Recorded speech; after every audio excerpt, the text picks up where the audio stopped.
As veterans, we struggle to fit in. Taught to never let feelings win. Lost in a world full of fear and pain. We all have hung our heads in shame. When we look up, we see hands reaching out. There is so much support about it. Comes from above and others around. Please take a hand and rise from the ground. Stand up and fight for your life. Walk away from negativity.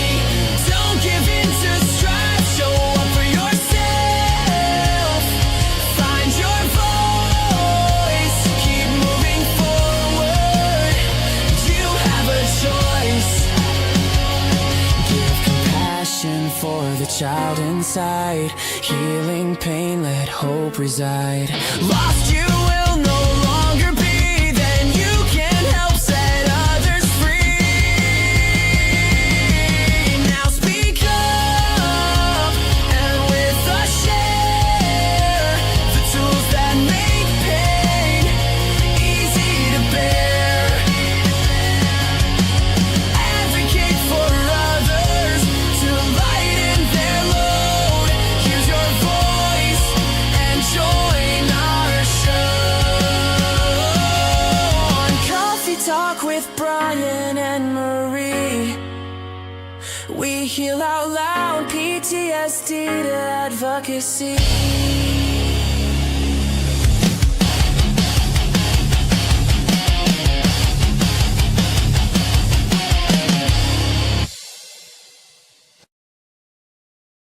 And what's going on, friends and family? Thank you guys so much for joining us on another episode of Coffee Talk with Bryan and Marie.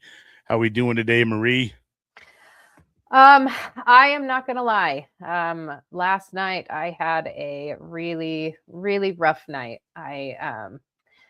A lot of everything kind of accumulated all at once. And, between Memorial Day last week and speaking at that youth event, bringing up a lot of childhood stuff. And then, the situation going on with my Uncle Kenny and, kind of seeing the good and the ugly of the veteran community, with, I don't know, there's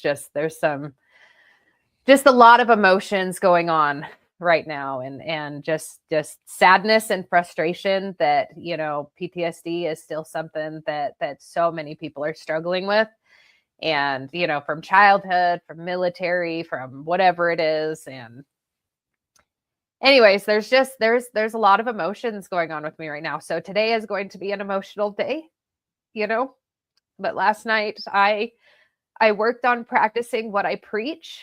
And, I reached out for help. I talked to my higher power. I reached out and I talked to a friend, and I did some journaling, and then I reached out to my therapist. So, if you're struggling, you guys, even if it's just heavy, it's not bad, because where I'm at right now is things aren't bad.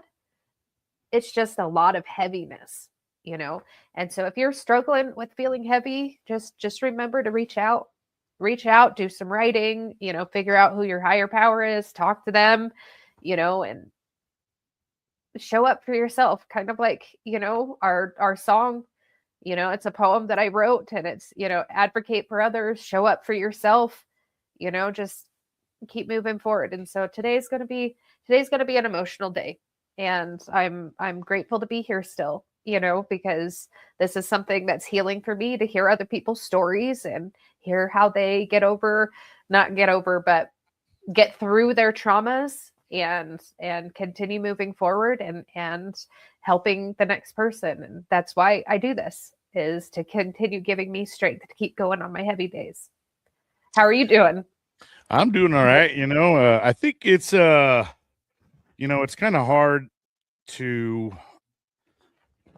sometimes, when you see people going through something, or they're feeling some kind of way, it's really hard sometimes to tell them how to feel, right? Like, hey, it's okay, and you're doing all right, it's gonna be all good. You can definitely throw out as much comforting words as you can. But sometimes when someone's going through it, it's really hard, right, to find the right words to kind of connect, because sometimes people are in a place where they just need to vent and get things off, and they don't really need any action behind it. They just really kind of need that space to get it out.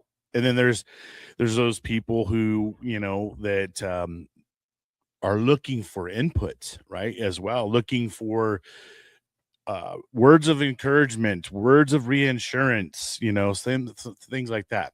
It's just being on the receiving end as a person who, when people come to you, it's you got to learn at some point in time how does this person need me, when they're talking to me, because each and every individual is going to need someone to a different degree, or maybe not, right? Like, some people need the words of encouragement, some people just need to vent and get their words out, right?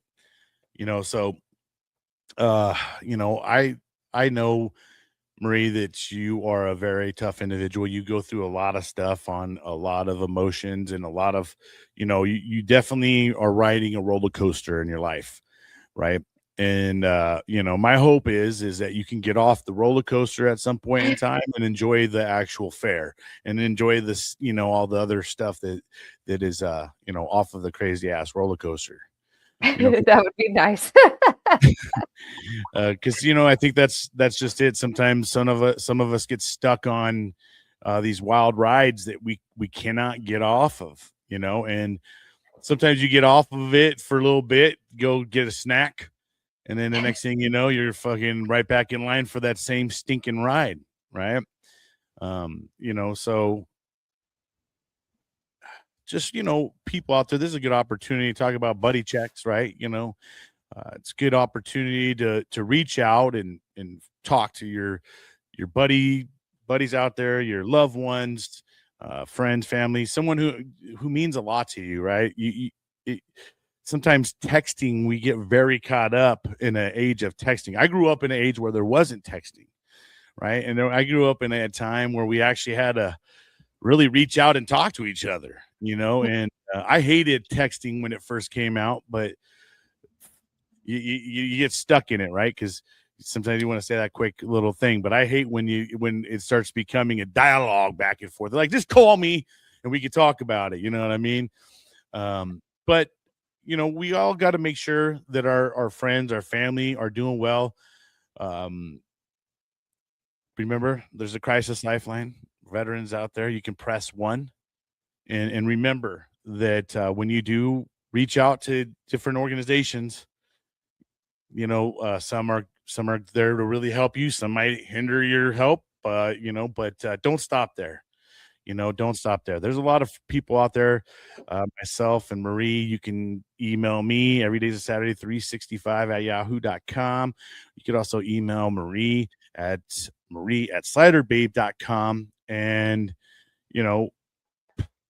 we can be there to listen to you as well. And we're also out there, if you want to share your story and get it off of your chest and you want to put it out there, you don't even have to provide your name, but maybe you want your story out there, you can email us and we'll be glad to share your story through our show. That's what this show is all about, is sharing others' experiences, from the private all the way up to the general, from the cook all the way up to the special forces. We want to cover everything from the bottom to the top, the good, the bad, the ugly. We want to give people that opportunity to heal out loud, and for you to have a comfortable place and know that it's okay not to be okay sometimes, right? And you can still show up, and that's where I'm at today. Right. It's heavy, and I'm still showing up for myself and for others. Right. And and sometimes things that don't even directly impact you and other things that are going on can play effect on you as well, right? Marie's a super I feel like she's an empath, and with the that things is the going understatement on, of the year. right, with things going on with her uncle and everything else, it's not her in the situation, but she's seeing someone go through it, and it's wearing hard on her. And that's the part about life, right? And that's why we constantly say that healing's a daily occurrence. It's something that you constantly are doing daily, because you never know when that bad day is going to come. You know, you have plans, but the world definitely has plans for you. You know, so plans are what we want, but in our desires, but that doesn't mean that that's what's going to happen. That doesn't mean that that's what you're going to get. Well, So the quickest way to make God laugh is to tell him your plans. That's what someone once told me. And the reality is we can make our choices. We can't control the consequences of our choices. And so we just make your choices and keep moving forward in the best way you know how, and let the rest go to whatever your higher power is, because that higher power is the one that's in control of everything that happens. yeah, well, Marie, you know, I'm always here for you, you know, and I know, you know, you just, like I said, you're on that roller coaster ride, going through the damn loops and corkscrews and all the shit. So, Thank you. just always here waiting for you. And, you know, if you ever need me, I'm always here, just to for whatever faucet, you know what I mean? So, but now we're going to go ahead and turn it over to you, let you go ahead and do one of your poems as well. And then we're going to introduce our next guest. Super excited for our next guest. And we've had him waiting long enough. So we're going to go ahead and do what we do. And here you go, Marie. Okay. Well, it's actually perfect timing. There was this poem that I wrote a couple weeks ago, and it's about the new dance that I'm trying to lead in my life right now. It's called A New Dance. When the music of life starts to feel heavy, I find myself feeling unsteady. I'm not always able to go with the flow, so I made up a dance some time ago. Overwhelming emotions not ready to address, yet actively trying to not repress. Feeling exhausted, not finding sleep, telling myself this stuff makes me weak. Distracting from thoughts too close to home. Anything to stay in my comfort zone. This is a dance I've tried many times, imagined safety till the mind unwinds. Then a last straw that tips the tables. When I can no longer hide in the fables. Tears start flowing or anger is let out. Sometimes the tears come after I shout. My heart and mind finally unleashed. Hidden fears can now be released. The nervous system no longer in riot. Body relaxes. The mind starts to quiet. When I address the things I push down, I stop feeling as if I am bound. This is my favorite part of the dance. I feel more at ease. Freedom has a chance. What I am hiding cannot be healed. All of my secrets must be revealed. Even the ones I don't know are there, I must unearth layer by layer. Writing down the patterns I see, discussing with others what's inside of me. Then talking to God, fears to release. All of these steps then bring me peace. One day I hope to sidestep this waltz and turn to God before fear assaults. Radical acceptance for things as they are, knowing God fills my peace reservoir. Slowly but surely, I am drawing near to this reality as I look in the mirror. Self-discovery of my pains. I am being healed from my chains. The music of life flowing more free. A new dance forming within me.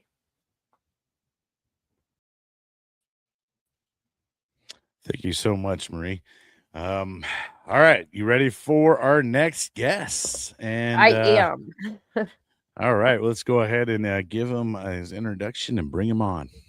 Okay, so Timothy Brown, we are having him on. I met him a couple weeks ago here in Utah at a small business expo, and I'm excited to have him on here and to hear his story.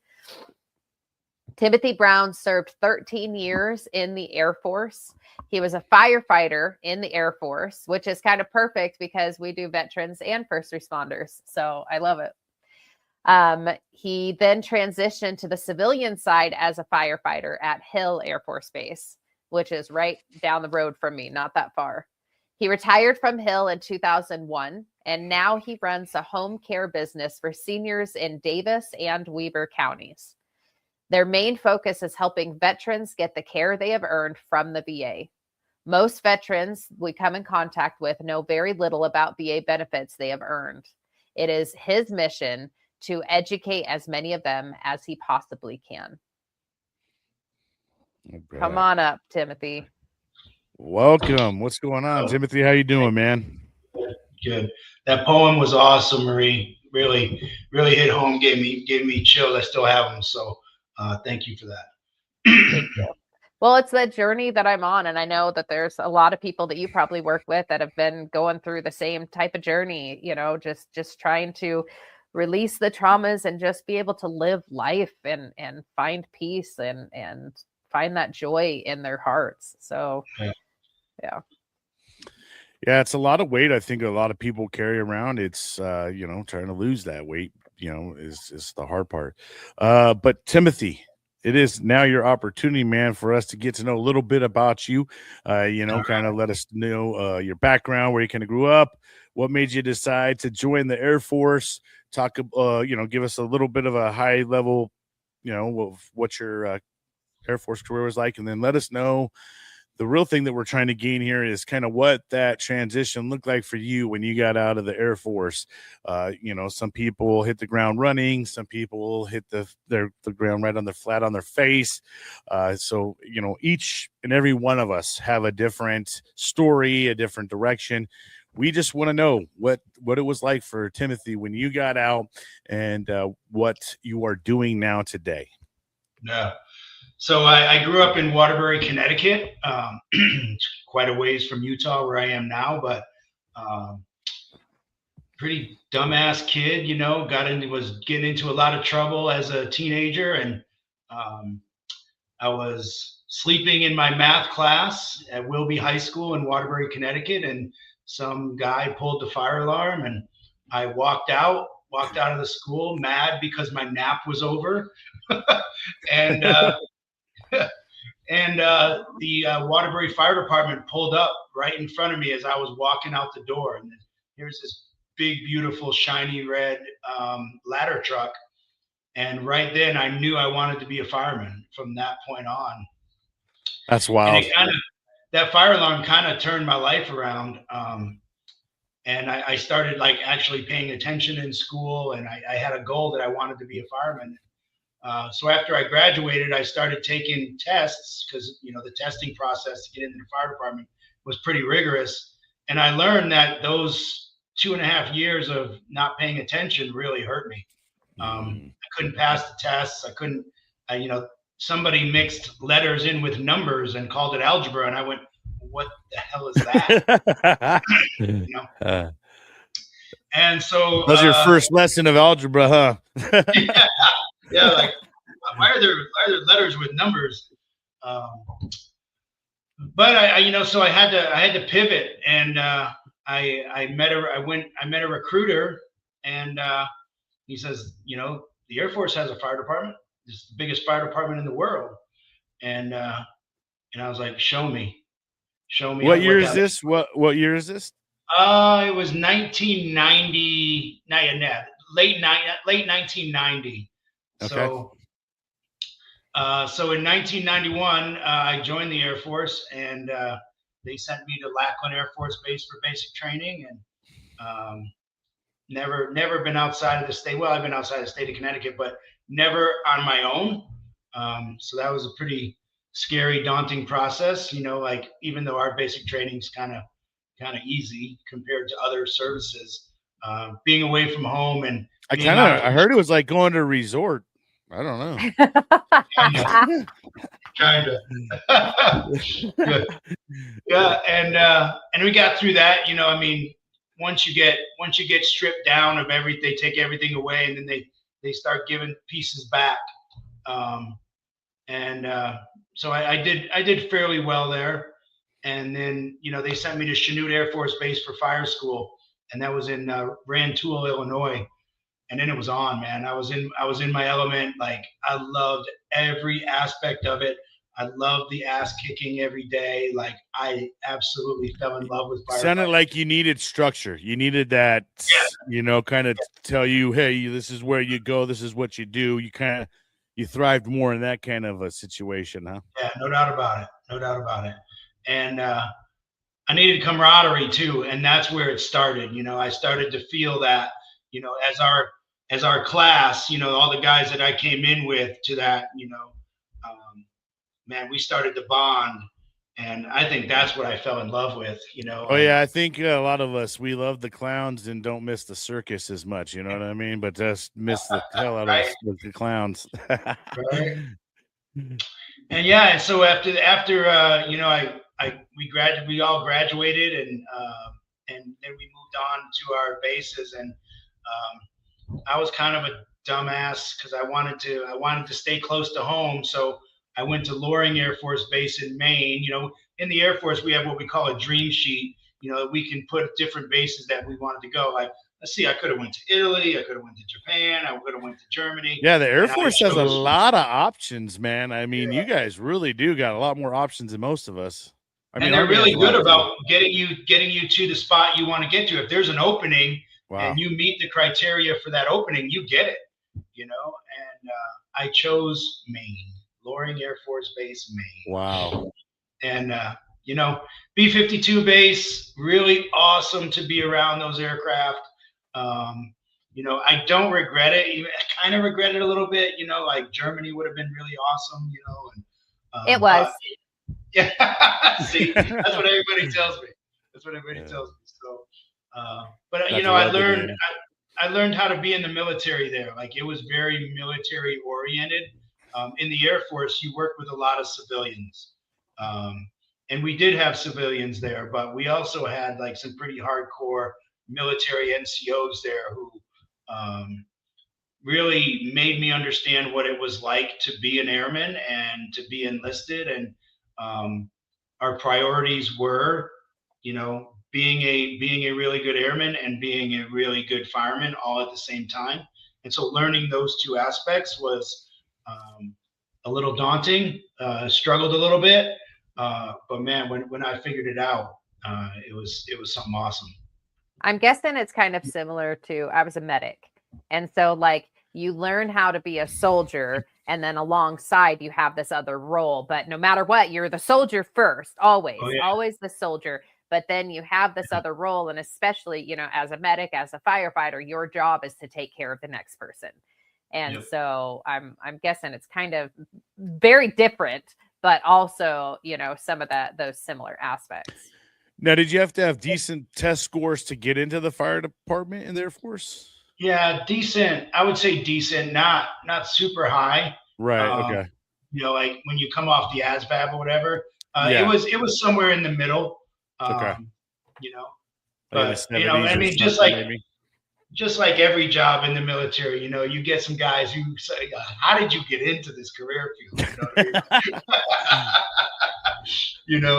I do wonder that sometimes, because I didn't do that damn good on the ASVAB, and I feel like I'm pretty well. I know I wasn't there for the right reasons either, but I didn't do that good. Yeah. So Loring Air Force Base was my first like really real fire department that I was a part of, and man, looking back at it at the time, I thought it was I didn't really understand what was happening to me. But as I look back at it, because that base closed in '94, as I look back at it, man, some of those NCOs, man, what they taught me, I still practice today. Did you guys do like crash and rescue, or was it just like if anything happened on base, you guys covered it, or is it all of the above? Yes. So the fire department, even more today than back then. So it's all about the aircraft, right? Air Force fire protection is all about the aircraft. If we're not there, they don't fly, right? So we've got to have so many people there and so much water ready to go due to the amount of jet fuel that are on, like in that instance, B-52s, which was massive amount of fuel. And at the time it was JP4. They use JP8 right now, or Jet A maybe too. But JP4 was, if you looked at it wrong, it caught fire. And it was such a very volatile highly fuel. flammable. Yeah. And so they, we had these big, huge trucks.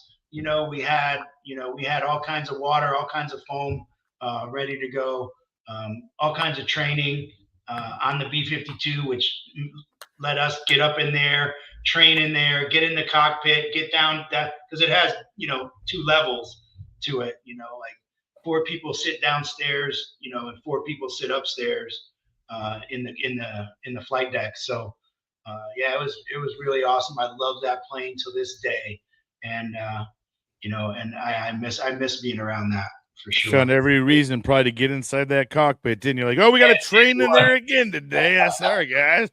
Yeah, anyone you could find. Yeah. Did you guys really ever train in the?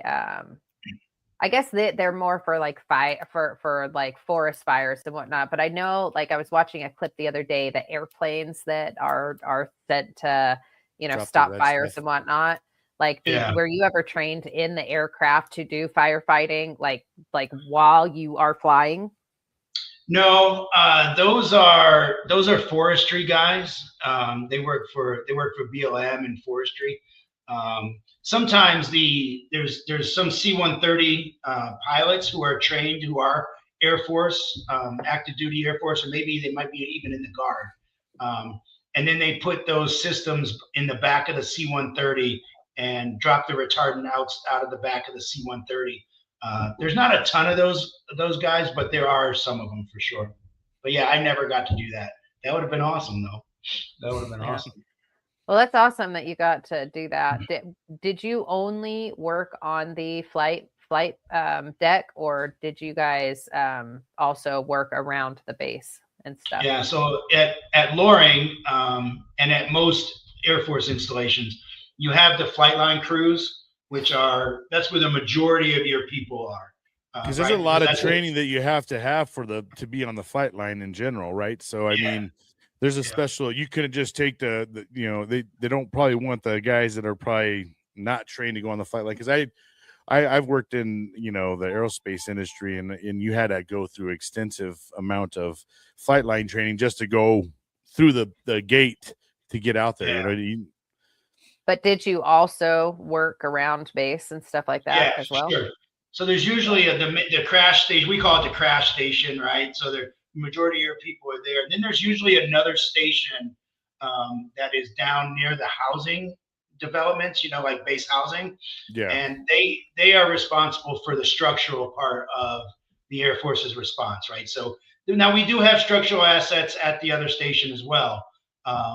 And they'll respond out of that station as well. But the guys who are down in the housing area are usually structural guys. Now they are trained both. They cross-train. That's what I was going to ask you. Are you guys trained structurally? And because I know for you guys are dealing with fuel and oil and all like things that you have to. I mean, it's different than a structure fire, right? So okay. Yeah. So when at fire training, it's now at Goodfellow Air Force Base in San Angelo, Texas. But at the time it was at Chanute Air Force Base in Illinois. You do both. So you have a block.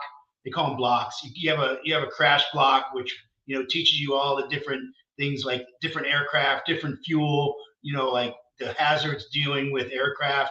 And then you'll have a structural block, and it's all about house fires and building fires and building construction, how buildings are constructed, whether they're type 1, type 2, type 3 construction, things like that. And then you have advanced ones too that you have to deal with hazardous materials, because I don't know, like on Hill Air Force Base, which is like an Air Logistics Center, there's all kinds of chemicals there because they do aircraft refurbishing, right? So yeah, you got to have hazmat, search and rescue, wildland training, EMS training, like medics, because the fire department, especially on Hill, they took over the medic response on base, and you guys got to know all the things associated with all the chemicals, the MSDS sheets or whatever they're called. Oh yeah, man. Yeah. It's a lot. Very familiar with all that.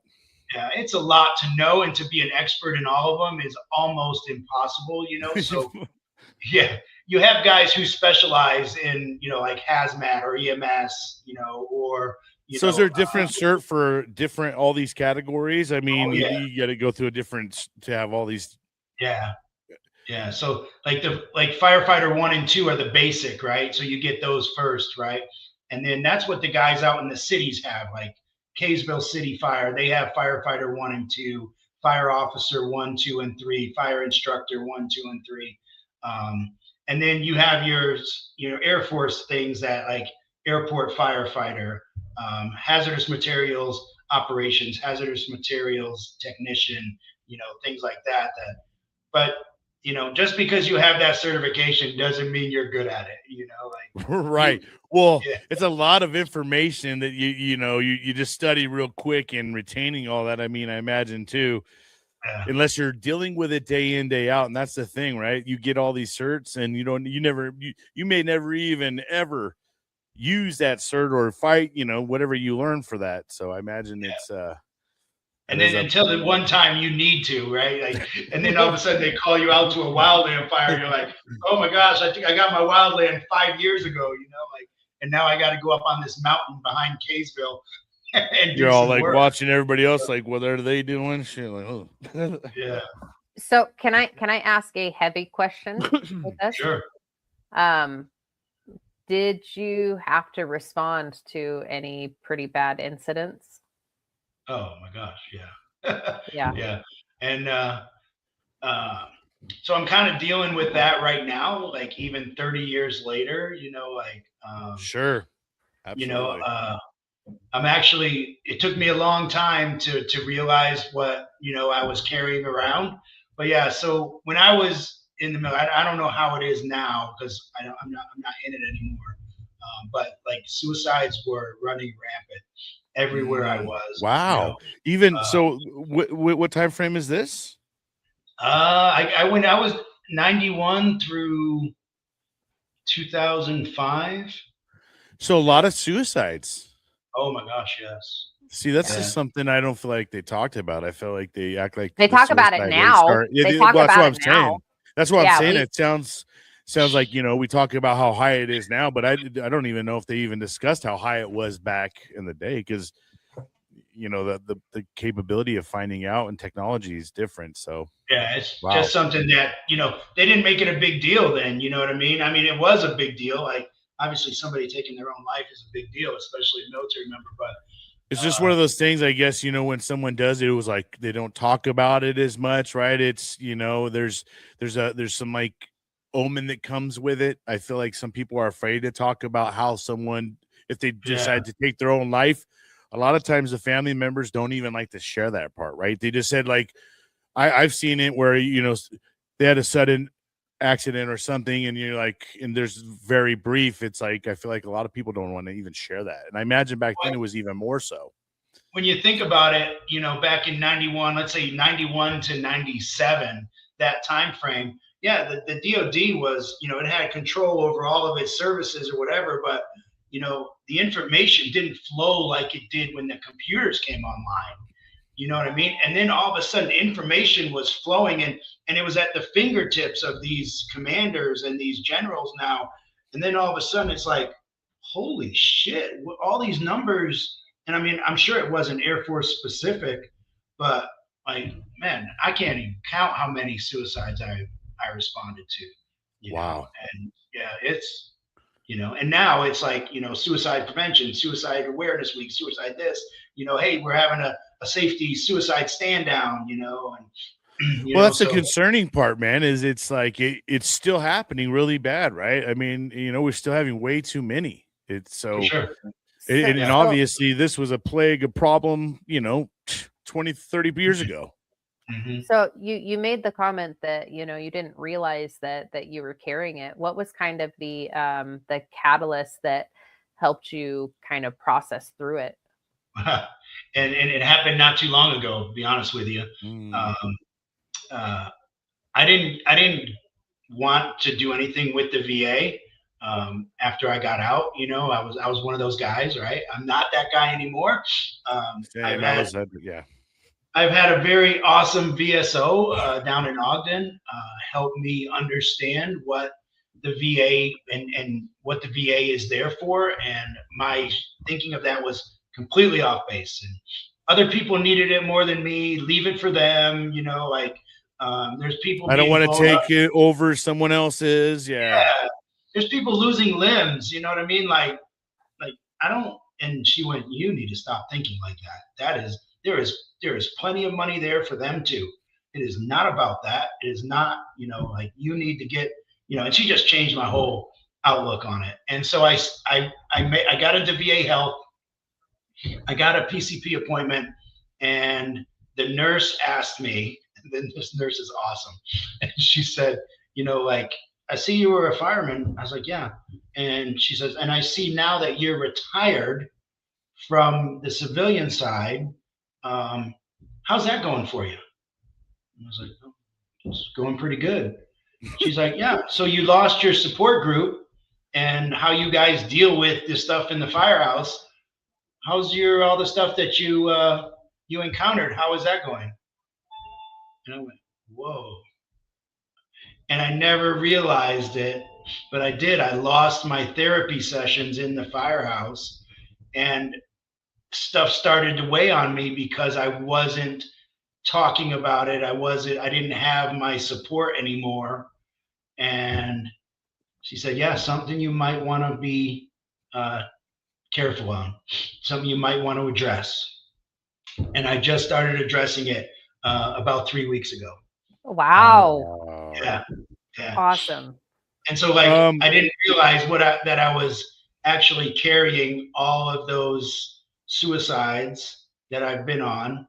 And there's like really bad accidents too, like plane crashes, motor vehicle accidents, you know, motorcycle accidents, like a lot of stuff that I carried. But the suicides really carried, you know, were really.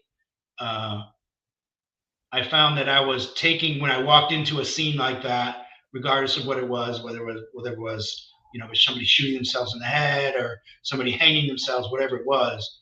I took that and I carried it for 30. You were loading up a filing cabinet, right? And then you just kept that filing cabinet closed. And obviously that lady kind of pried it open, huh? And then you were like, oh shit, there's a whole bunch of files in here.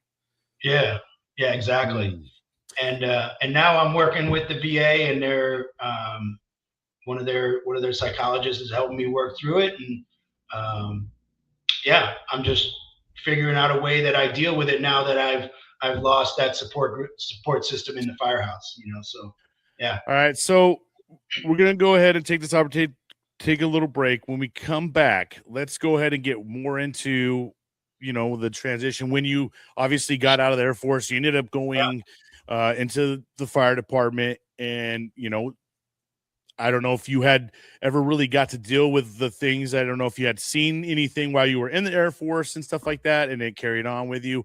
But let's talk a little bit more kind of how it all lined up, I guess, into your journey, and then we'll talk about how it affected leading to now. Yeah. Correct. Yeah. All right. So now we're going to go ahead and do our veteran showcase. Right. I have lined up for us. This is Barbara Sims. She is a Marine Corps veteran. She served proudly, and she was actually in the logistics. A red patcher is what we call them in the Marine Corps. She's an amazing artist, great voice. I actually had the pleasure of meeting her at Hero Stock in Nebraska. And then she was living in her van for the longest time. I think she just recently actually got a house, but for a couple of years there, she was living in her van and just traveling the U.S. So she had made her way all the way out to California, stayed with the wife and I. We kind of hung out for the weekend, and, you know, it was kind of cool hanging out with her and getting to hang out with her. But we're going to go ahead and play her music. I think that she's kind of hasn't been doing it as much anymore. And Barbara, if you're listening to me, get yourself back on your music, get yourself in that guitar again. But we're going to go ahead and listen to one of her amazing songs, and we'll disappear. But here we go.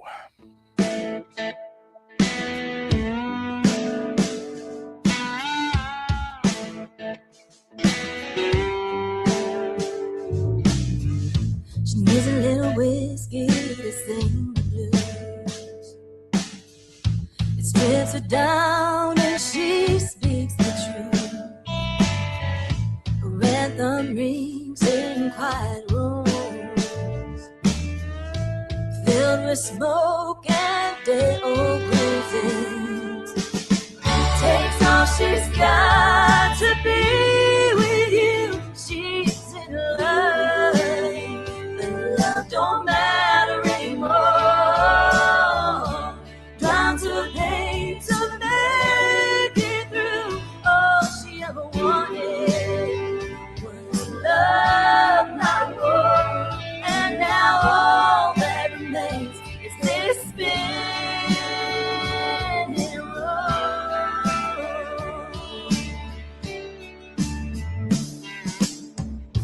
Hear the beating of her heart, a faint reminder she's not giving up. Steady rhythm set apart, a marching drum for hope and scars.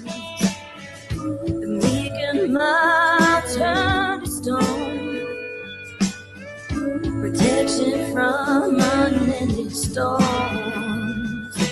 And when the moment comes to call, so strike up a road ahead it all. Took all she had to be with you. She loved you, but love don't matter anymore. Drown her pain to make it through. All she ever wanted was your love, not a war. And now all that remains is getting over you. Took all she had to be with you. She loved you, but love don't matter anymore. Drown her pain to make it through. All she ever wanted was your love, not a war. And now all that remains is getting over you. All that remains is getting over you.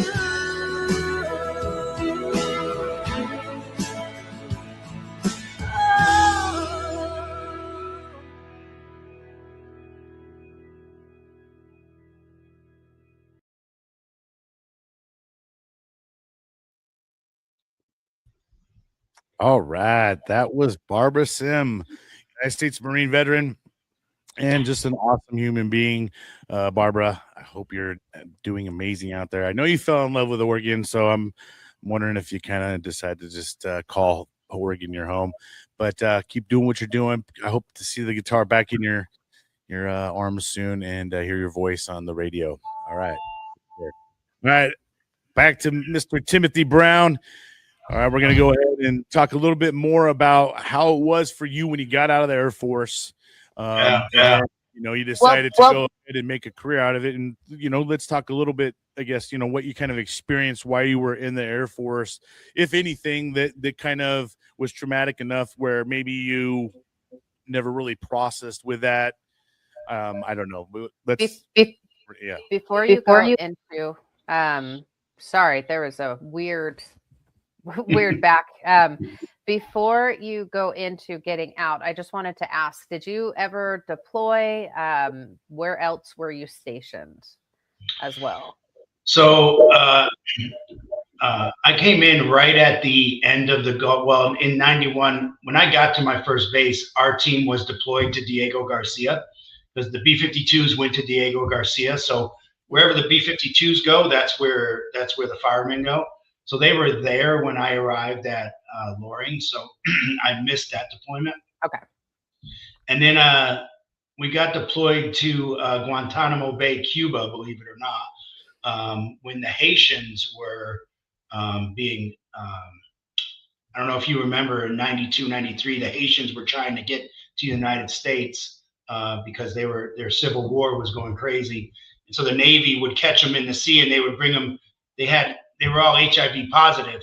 You know, if they were HIV positive, we weren't allowing them into the States. So they went to a camp in Guantanamo Bay, and then our base, Loring Air Force Base in Maine, was tasked with providing fire protection for them while they were at Guantanamo. So I got to go to Cuba, which was to a Navy base, which was pretty awesome, especially going from northern Maine, you know, to the Caribbean. And then Loring Air Force Base closed in '94. So BRAC came through and they closed Loring, and they sent me to McGuire Air Force Base in New Jersey. And not many deployments going on in 94 to 96. 96, they sent me to Korea for a year, which was probably the best year of my life. It was so awesome. Everybody says when they go to Korea, man, I guess that's a good place to go. It's so awesome. I actually extended a few times over there, and then my commander, I went for the third extension, and I knocked on my commander's door, and he told me to get out. He kicked me out. Get out. You're going home. You know, and I was like, sir, please. And he's like, get out. You know, so, but getting to when I got out, so my 15 months in Korea was like awesome. I loved it. The camaraderie that you have when you're in that environment. You know, nobody's got their family there except if you're a certain rank. You know, nobody's got a car unless you're a certain rank, and I was not that rank. But the camaraderie there was like unbelievable. When we went out 24, 25 people deep, you know, and you know, it was just an amazing time, amazing people, amazing mission. You know, our mission was like we were still at war in Korea, you know, like that is never, it's still, I don't think has ever been, you know, settled. But like the ops tempo there was something like I had never experienced before, you know, generating sorties, you know, so fast and so many of them was, and then, you know, the peninsula wide exercises, you know, that, I mean, the Army was part of it, the Marine Corps was part of it, Air Force was part of it, you know, I never saw the Navy, but I'm sure they were part of it too, you know. It was really awesome. And then after, they sent me back to McGuire after that.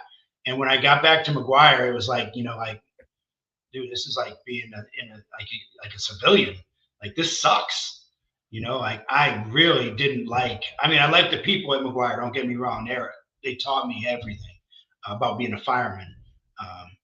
So Loring taught me how to be a military member, how to be an airman. And then when I got to McGuire, they taught me how to be a fireman, you know, like, and so, but it was very civilian heavy.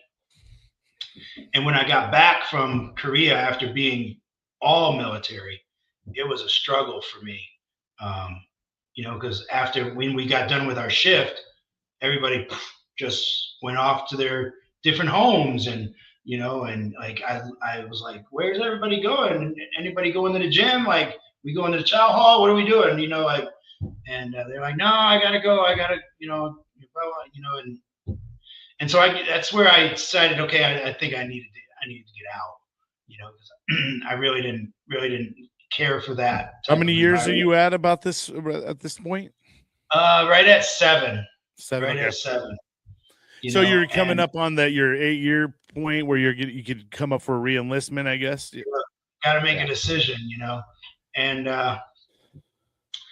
so I made a decision to get out, and I asked you know, and I had a job lined up in Cherry Hill, New Jersey, in the city fire department, and I asked the Air Force to let me out early, and they agreed. And then Cherry Hill fell through. Well, the Air Force is like, sorry, dude, you're done. Like, we're not, you got to go. Because we were at an overage, you know, so we were heavy in fire protection at the time. And so I kind of tried to walk it back a little bit, and the Air Force is like, no, man, we've come too far. Like, you're out. So that's when I came out to Utah. Hill offered me a job, and as soon as they offered me a job, I got right back into the Air Force Reserve, um, out of Hill, and because I didn't want to be done, and so the Air Force recruiter, the reserve recruiter, offered me a spot, and I took it, and and so I did a 6-year enlistment in the reserves as well, which gets me to my 13 overall. But the transition was a little bit easier for me because I went right back into an Air Force installation on the civilian side. um, but it was a struggle at the same time. I really liked that camaraderie that we had as military members, and we were heavy. I mean, we were all civilian on Hill, and there were no military there. There are now. There's a big military firefighter presence on Hill now, but at the time there was nothing. It was all older civilians. I'm this young kid coming in. I didn't fit in with them. They were a different generation, and I struggled with that for a little bit. I was trained cutting edge firefighting techniques, and they're like, "Hey, kid, go sit down. We don't want anything to do with that." And I'm like, "But this is cutting edge shit." And they're like, "Yeah, man. I've been doing this for 30 years. I don't give a shit about your cutting edge stuff." So we ran into that a little bit, and but then the reserves, kind of helped me through that. Um, and so my transition, it was okay. It wasn't hard, but like we said earlier, I really didn't understand what I was carrying. I had no clue about that. You know. So Um, so when you got out, you didn't have the VA cushion. Like I got medically discharged, and so I was one of the very very few that was blessed to have that VA cushion. So what was that like, getting out and not having that same cushion? I know here, for people who don't know, Utah is very veteran heavy, and there is a huge veteran support system here. And so yeah. a lot of people have a good cushion when they get out with regards to having the veteran community. But I guess my question is, were you able to get involved with that veteran community? Or did you really just like get out and feel like you were just drowning in the civilian world? What was your Yeah, experience? yeah, exactly. That's a great, exactly. I felt like I was drowning in the civilian world, um, and having to make my way through that civilian world. And I had a little bit of an idea because I had worked with civilians at McGuire, so I had an idea of what that world was like. But yeah, I didn't have any kind of support. Like I remember going to a VA briefing at McGuire, and I was like, like what am I even doing here? There's nothing wrong with me, and um, I wish the Air Force would have put more emphasis on that. It was like a 30-minute briefing, um, that you didn't want to be at. Those briefings, these mandatory appointments that you have to go to when you're out processing. And I'm like, man, I got packing to do. I got things to do. Like, what's the VA? Like, what do I need from them? And turns out you need quite a bit. Well, and you also didn't really, so there's the veteran community of just, fellow veterans and the nonprofits and the stuff like that. And then there's the VA medical and the VA benefits. And so it's like three Mhm. different layers there. So it sounds like with regards to the VA medical and the VA benefits, you're like, I don't really need that right now.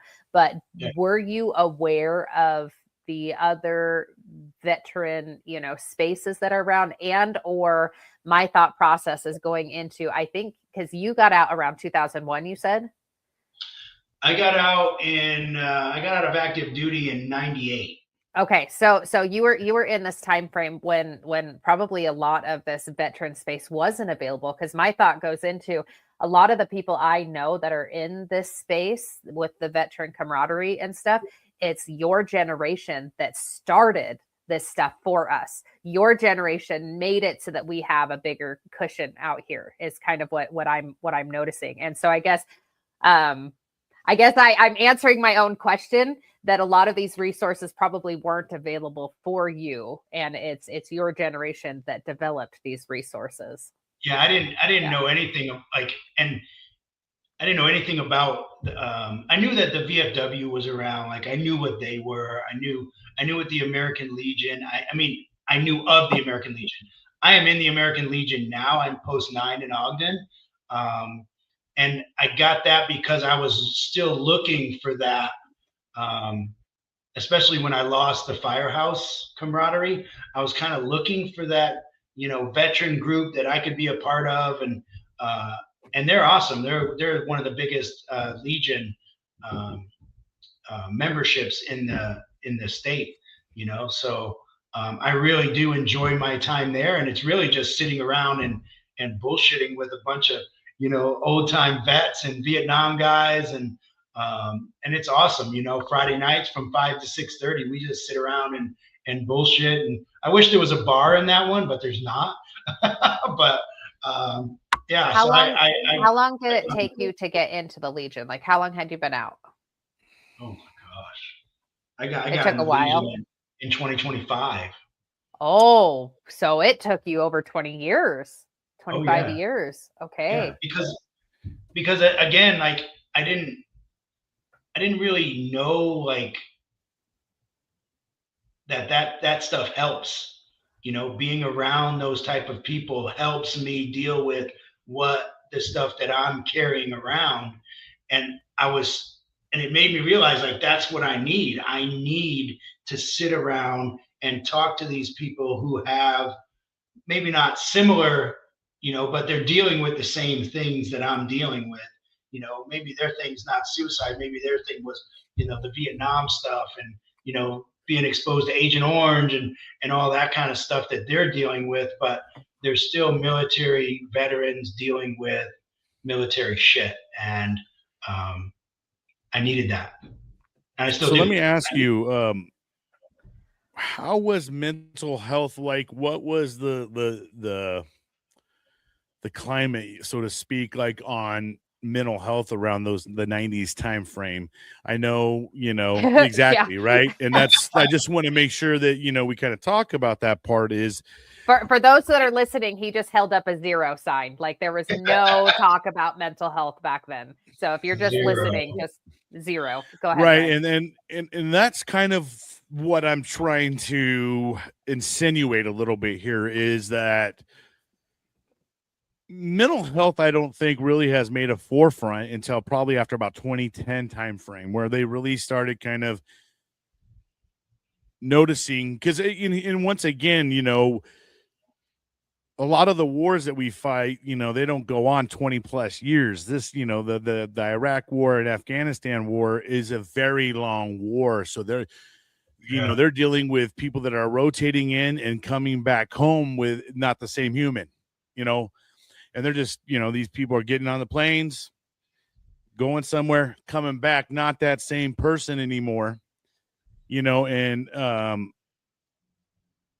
I just want to try to say, like, at what point, because you've been around long enough to kind of see the gradual, how they started treating mental health, so to speak. When did you just start noticing that maybe they started paying a little bit more attention to the mental health aspect of it? And now you're like, okay, I don't, oh shit, man, this is something I didn't really ever think about, because I think a lot of us were just taught back then to just kind of just go about our day, right? And just carry on. Yeah. You just keep moving. Right. And I think that everybody found out, like, holy shit, that you're carrying this big ass trailer. Some of us just couldn't carry it no more, or wrecked us, either way. When did you kind of start noticing a change in that trend, where you started noticing, like, okay, now I see they're emphasizing a lot more on mental health than ever before? Definitely into the 2000s, so, like my whole active duty time, like mental health, like, dude, you're a bitch if you talk about mental health, right? I mean, That's Yeah. just how everybody was treated back then. You know, if you had a complaint or anything, you were known as a bitch. You know what I mean? Yep. And we hated being called a bitch. Yeah. It's not, it's not your dad hanging by that rope. You know what I mean? Like it's not your with that bullet hole in his head, or he shot his face off, with a shotgun. Like that's not your kid. That's not your buddy. You don't know him. So like, Is don't let that it what bother you. people were actually saying to you? Oh my gosh, yes. Oh, Yeah.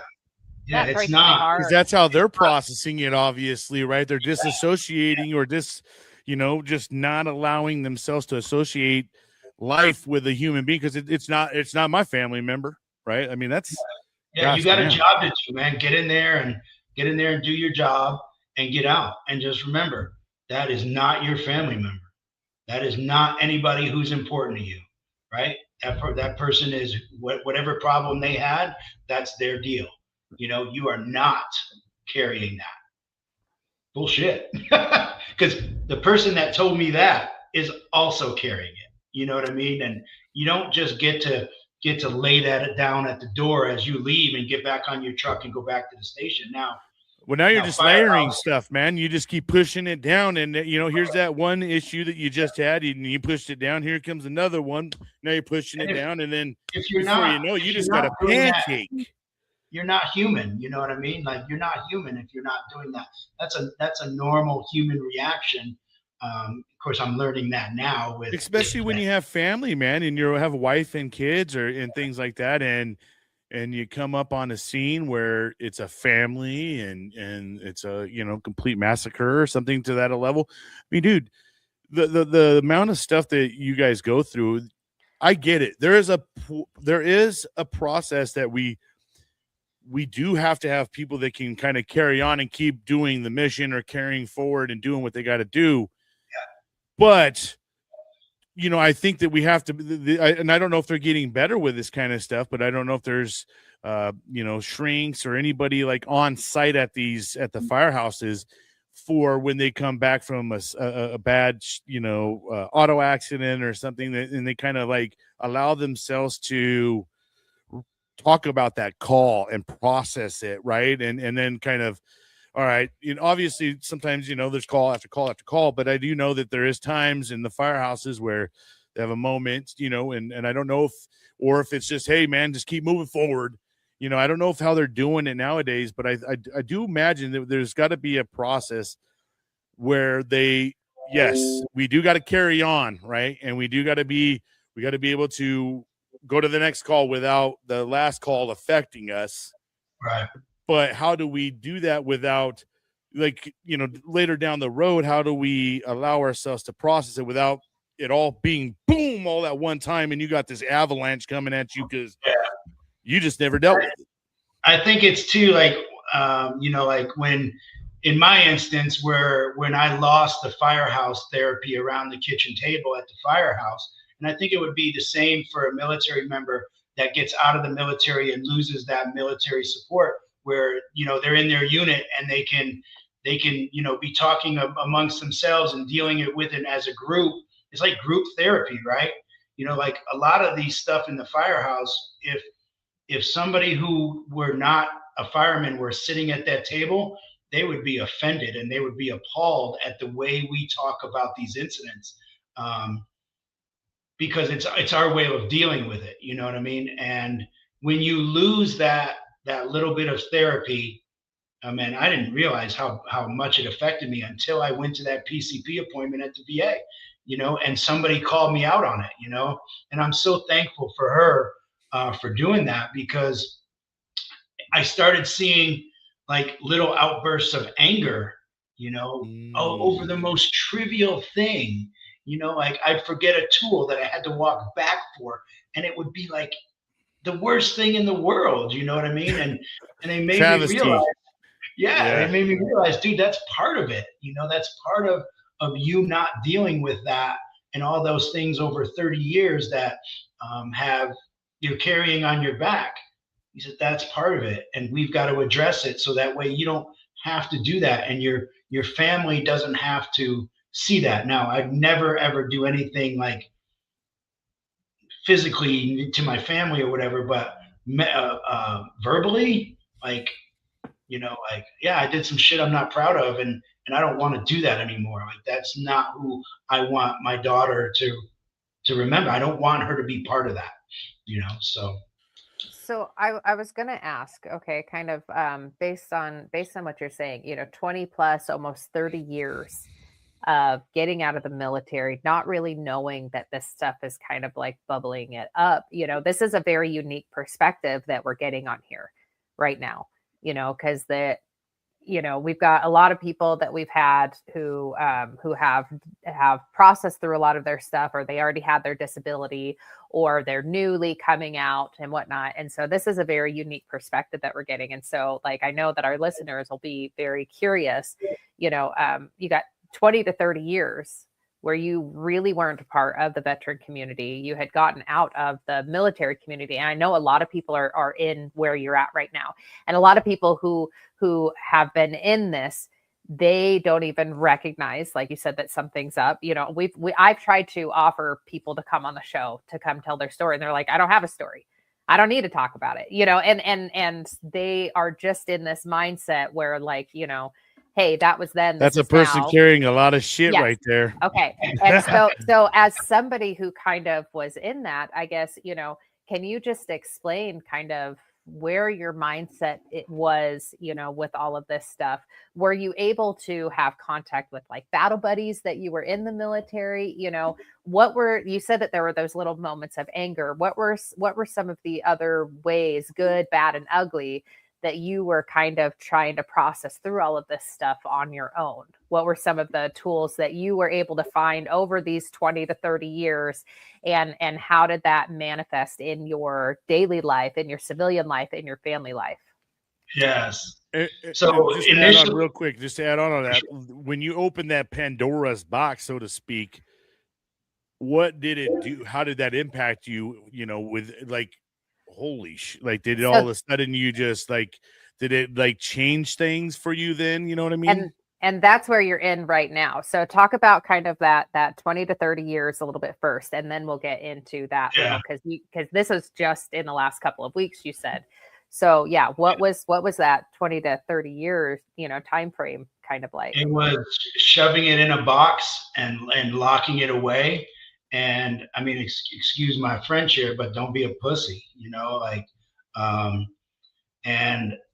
it was constantly that. Every time we went on a call like that, it was put it in a box, lock it, and we deal with it a little bit, like on the ride back, we'd talk about it. We'd go sit at the kitchen table, we'd talk about it.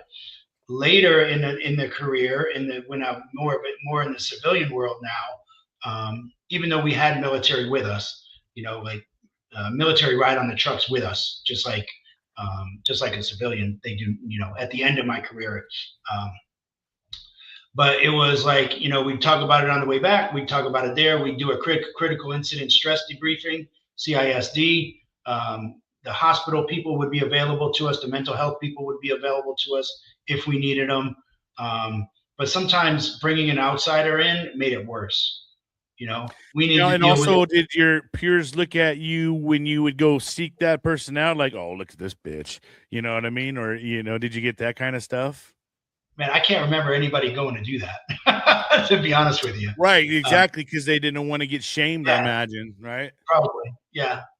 But like, as I got older and I got into a leadership position in the fire department, my therapy was talking to people who were on that incident, and I was leading the discussion now, right? So that was my therapy for me. I didn't even realize it, and until after the fact. But when I'm telling people helping them deal with it and get through it, and it was like for me as well, and oh man, I just lost my train of thought. But yeah, it was rough. It was rough. So, I mean, what was the other point you wanted me to go into? I was just gonna say, like, did you have any battle buddies that you were in the military that reached out to you? How did all of this stuff affect your family? I know that you said you had some of those outbursts and whatnot, but were there other things that were coming up as well? Yeah. So I haven't really kept in contact with too many people I was in the military with on Facebook and things like that, like um and everybody just processes it their own way. But yeah, I did notice that, especially after I started really thinking about after that nurse kind of called me out on it a little bit. I really started to like, oh my gosh, could this be the reason why I did that? Could this be like, did I treat that person this way because of that? And this psychologist that I'm working with in the VA now is like, yeah, no doubt about it. Like this stuff has affected you, like, two marriages on my third, which is my last for sure. Drinking problem, yep, been there. Like, and I was like, but I never contributed that to this. And he's like, well, what did you contribute it to? I have no idea. He's like, I know, because you've never gone at it. You've always just accepted it. You put it in the box, you lock it. You put it in the box, you lock it. And now that that box is open, you're starting to see all of the things in your life that have contributed to that. So you didn't allow that to contribute it to your two divorces. That you didn't allow it. Was it the only thing that contributed to it? Probably not, right? There's probably some other things going on with your divorces, but you can't tell me that wasn't a contributing factor. That you instead of you wanting to be home with your wife and kid, you wanted to be out with your military people or your firefighters in that group. You wanted to be with them more than you wanted to do it. Well, why did you want to be with them? Right? Because you felt secure there. It was a safe space. You didn't have to deal with anything when you were in there because you were in your group again. And you just left. You just spent 24 hours with those people. Why do you want to go spend another 10 hours with them? And then the next day you're back with them for 24 hours, So, like it was, yeah, it was eye opening once that box got opened, as you said, Brian. Once that box opened, uh, it was eye opening. Now, let me ask you, do you feel that the culture has changed within the first responder, or is it still kind of the same? Like, it's kind of that don't talk about it still, or is it you feel like they're getting better at it and or I get it. The agencies are probably doing better at it. Like you said, they're putting people on site, but the thing about it is no one there's utilizing it, right? Is the culture changing? Right. Is it getting better? Because in the military, it's starting to, but there's still this, like, I actually just had this conversation with a couple people at the veteran support group the other day. There's still this, like, hey, we want you to get help. It's not going to affect your job and this, that, and the other. But then I've got somebody who's getting medically discharged because her PTSD is so bad, and she had all of these plans. And so she's being told it's not going to affect, and then it still is affecting. And so they're in this shift of, yes, go get help, and it's still going to affect. It used to be don't get help because it'll affect, and now it's get help and it'll affect. One day it'll be get help and it won't affect. Let's keep moving forward. But how is it in the first responder right now? I think in the first responder world, outside the gates of the military, I think it's getting a lot better. Good. I think in the military, inside those gates, there are security clearances that need to be worried about. Yep. There are physical requirements that need to be worried about, or you're going to get disqualified. So I think people in the military part of it, I think it's getting better. I don't think it's getting better by a lot by any means, but I think in the civilian sector, you're not going to risk losing your job if you get help as much. Right. Because if you lose your security clearance, I know in the fire department, you're out. Like, see you later. You can't be here without a security clearance. In the military. Yeah. Well, in certain jobs, right? Yeah. And that's a good point, though, and I think that there's a lot of vets out there that won't be 100% honest because of X, Y, and Z. They're gonna lose their weapons. They can't, and a lot of them like to go out and fire their guns out on their properties and stuff like that. So they don't want to risk losing that ability. Or like you said, secret clearances. Um, being able to keep your job, and they find out, wow, oh, he's suffering from mental health disorder, and and it's just, I think that we got to be able to get to a level where the veterans feel comfortable and not so intimidated to go up, because just like myself, I am deemed 100% unemployable. So there I am. So for me, it's like, when they told me that, it's like, oh, that's it. That is what I make is what I make. You know what I mean? Like, and then after that, I could either go into a funk and be like, gosh, damn it, man, I gotta ever make anything better. Or I could say, hey, I get paid to do whatever the hell I want to do all day, every day. You know what I mean? Or, Right.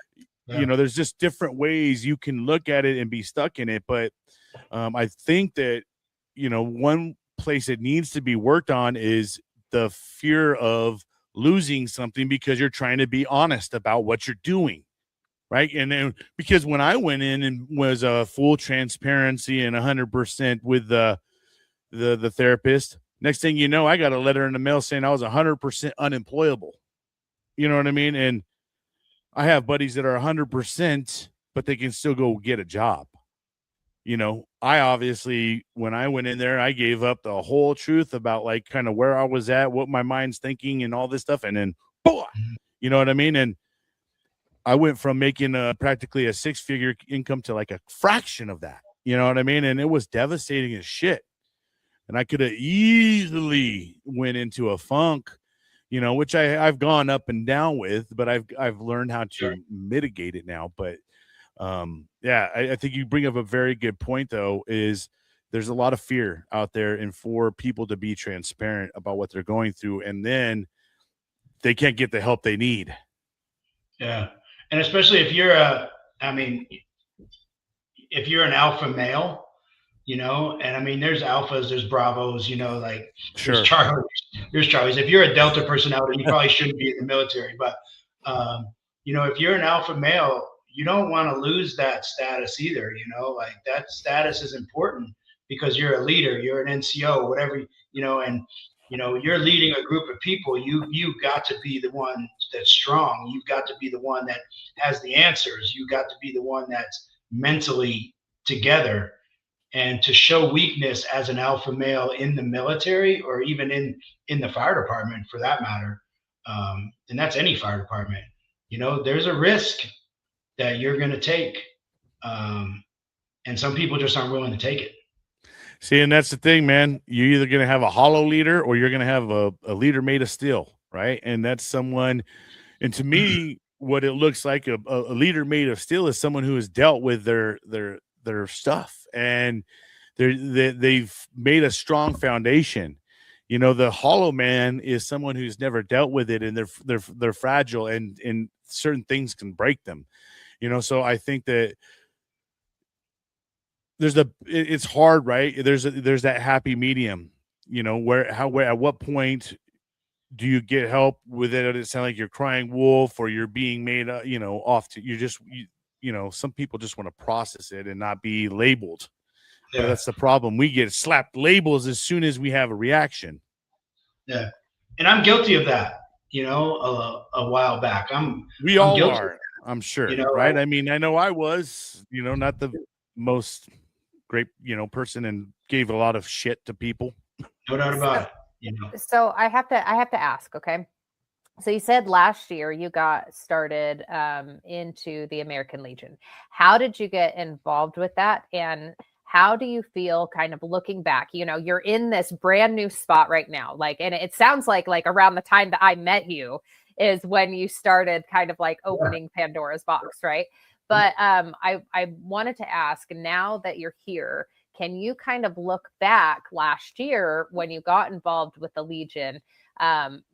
did that help you being around other veterans who were opening up about what they had going on? Did that kind of play a part in you finally admitting to the nurse, like, yeah, no, I'm not okay? Like, did that play a part? What's funny is like I think it was like my second week in the Legion. Like we meet every Friday night, and it is really just like I said, a bullshit session, right? Like we just sit around. There's no agenda. There's no nothing, unless something needs to be done at the post or whatever, like cleaning up or something like that. It's just sitting around, having a soda, having a snack, and just talking. And I was kind of blown away by this one guy, and he was a Marine. Um, and his thing was he had military MST. He was dealing with military sexual trauma, right? And I didn't even know what that was. He said, "Yeah, MST," and I'm like, is that some kind of chemical you were? Like I had no idea what that was. And he said, "No, man, it's sexual trauma." And I was like, "Oh shit," like.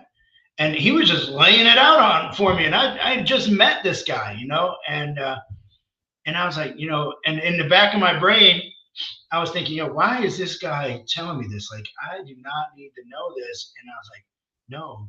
And then it clicked on, he needs this. Like, this is he's dealing with it. So just shut up and listen, And I just shut up and listened. I just sat there for an hour just talking with this guy, and like when I left, I was like, you did something good. Like that was good for him. And he needed that, and you did that for him, and maybe, down the line, somebody's going to do that for you whenever you figure your shit out, so yeah, it was awesome. And that's why he was there. He needed that. And I was, at the time, I didn't realize what was happening. Because, the sexual trauma, you're like, whoa, like, I don't know how to deal with that. And you're like, you don't need to deal with it. You just need to shut up and listen. It sounds like that kind of opened the Pandora, where you're like, oh, maybe it is safe to talk about what's going on with me. Right. If he can talk about that, like I can talk about anything that I do. Floor's open. Yeah. Yeah. Okay. Now going in there, joining the Legion, did it kind of bring some awareness to you that like right off rip, obviously you have someone open in and spilling your beans. Like, did it bring any kind of awareness to you, or anything like maybe this community needs, more of this opportunity to talk, or, what was there like an aha moment for you when you joined the Legion? Like, where you like, I need to probably keep coming back to this, or the first thing that when I walked in that room for the very first time, it was super intimidating. Here is like some crusty old Vietnam guys. Salty, yeah. And I was like, oh shit, and then the more that I go there, and I realize like those guys aren't going to be around very long. Like if this thing is going to continue, it has to be with people now who are in their mid 50s like me, who got to carry that on, because these guys are in their 70s, mid 70s. So that's kind of what hit me right off the bat, was like, in order for this to continue and for the people to have it that are coming behind me, I've got to do something, to keep this going. Well, we as a group, my generation, and people in their mid 50s they've got to step up and keep the stuff like the American Legion, the VFW, DAV. They've all got to, we got to do something to keep that going. Do you guys got younger people in this? Because I mean, a lot of times it's hard at these VFWs and Legions and everything else. We just kind of had this conversation. I'm the youngest dude in the room. Yeah, see, man, and then so like you just said, you're the last of the line to kind of carry the torch, right? Now, if no one else shows up from any other, genre, then man, you guys may lose it, right? And that's kind of the concern, is a lot of these American Legions and the VFWs, there's a real big age gap, and there's no new flesh coming in. A lot of these Iraqi veterans and Afghanistan guys are kind of staying away from these things now. Are you guys in any bit concerned that maybe this could die out, say you don't get anybody else, or are you guys actively trying to keep it going? No, they were super happy to see me for that reason. They were like, listen, we need more young. I was like, young, dude, I'm 55. I'm not young by any It's means. But weird when you hit that age, like being in the 40s, I get called a baby still, and I'm like, gosh, damn, I'll take it, but shit, you're at that weird age in life where you get called baby and old, yeah, yeah, but they were excited to see a little bit, some younger people coming in, and they're out actively recruiting them too. Like they didn't recruit me, I found them, but yeah, they're actively out there recruiting. like going to like the local fair events and Yeah, stuff like that. veteran Yeah. things, anything where they can be. Like my VSO is Do they have a there. social media platform or anything like that? Because that's honestly the best way to hit They do, this but group, it's man. not You great. need, yeah. It's See, not they need it. It's hard. You Yeah. got the old timers trying to deal with. They don't even probably want to mess with the damn social medias. So what is your suggestion / advice with regards to, Legion or VFW or this, that, and the other? What would you encourage people to do? Man, just go. Once you go, because it took a lot to walk through those doors. I'm not gonna lie. Sure. Like I was scared shitless. Was it so for you? Is more of intimidation factor? Your expectation, I guess, was like, holy shit, how am I going to be received? Type, maybe. Yeah. I mean, nobody wants to be rejected. Like, what do you Sure. want? You know what I mean? Yeah. It was Sheriff nothing Force, like get the frick out of here, Get out of here. Don't you have a Hilton to be at or something like that? But yeah, they were awesome to me. They were super welcoming. My advice, Marie, is, man, go, because if you were in the military for any prolonged amount of time, and now you're not, and you can't tell me you don't miss that camaraderie, and they have it. They have exactly what you're looking for. Whether I don't know about the VFW, right? But I've been in the VFW a little bit, and that was awesome, right? So I'm sure they have it too. I can speak to the Legion because I'm in it. Man, they're awesome people. They have great stories. They have great camaraderie. They love each other. They know each other's kids' names. Like and it's an awesome group, and it's exactly what you had in your unit. In the military. It's just now you're older and you're not in the military anymore, but they have what you're looking for. You really so do. that just makes me feel like it kind of almost makes me a little sad, right? Like to think about it. That generation is in there and they're kind of with each other. Our generation needs to bridge the gap, right? Because I know for me, I am extremely grateful for the many generations before me. And, For sure. This is our opportunity to kind of sit with them and let them know how appreciative we are of them and stuff like that. Because I feel like a lot of them, especially the Vietnam veterans, feel some kind of way, and they feel away, no doubt. Right. No And doubt. for us younger generation to go in there and let them know, like, we don't feel some kind of way. We, I know I don't. I've honored and appreciated that generation more than ever. But, it does concern me though that these old timers, they're in there and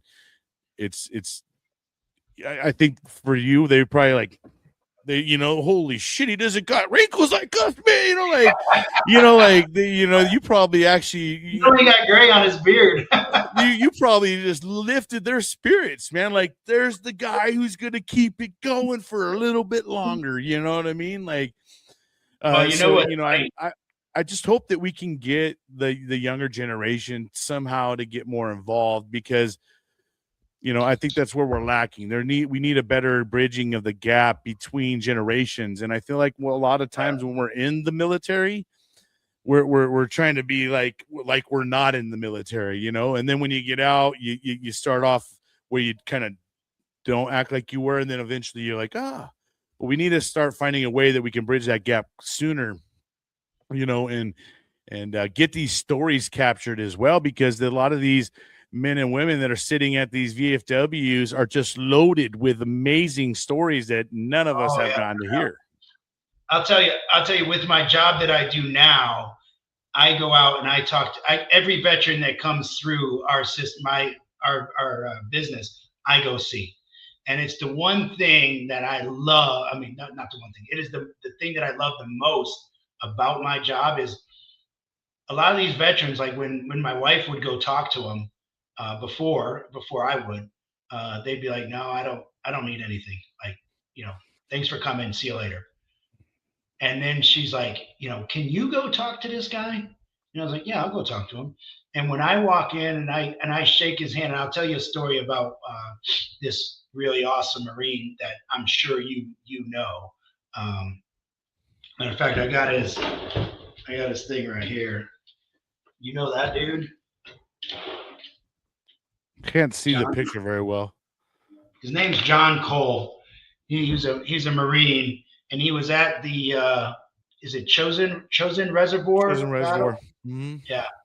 So he was one of the 8 that came out of the 300 that went in. And, wow, dude. And he lived. Listen to this. He lived in a trailer in Roy, Utah. A really nice trailer. Wow. In a trailer park. And when I walked into his house. Simple man, huh? Just a simple man. I didn't even know, who he was or what he was. I knew he was a veteran, and that's why my wife wanted me to go there.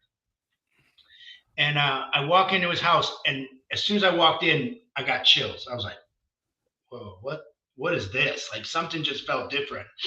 And here's this old guy, and his family's all around him, and we're walking in to see how we can help this guy stay home and not go to an assisted living or to a nursing home.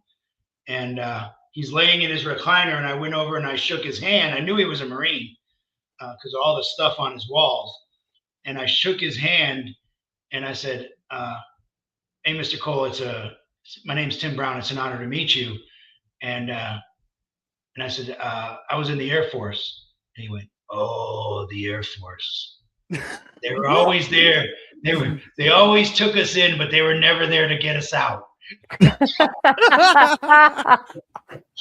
And then his son comes up, and 15 minutes into this conversation, he's like, would you like to see his uniform?